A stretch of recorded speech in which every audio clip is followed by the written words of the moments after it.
Papaya ಗಿಡ ನೋಡಿ ಹೇಗಿದೆ ಅಂತಂದ್ಬಿಟ್ಟು ಎಷ್ಟು ಕಾಯಿ ಬಿಟ್ಟಿದೆ. ಚಿಕ್ಕ ಗಿಡನೇ ಬಟ್ ಹೆವಿ ಕಾಯಿ ಬಿಟ್ಟಿದೆ ನೋಡಿ.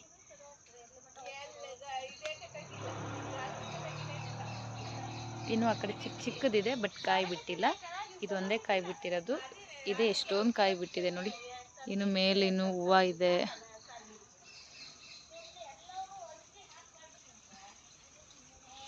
ಇದ್ರ ಎಲೆ ನೋಡಿ ಹೇಗಿರುತ್ತೆ.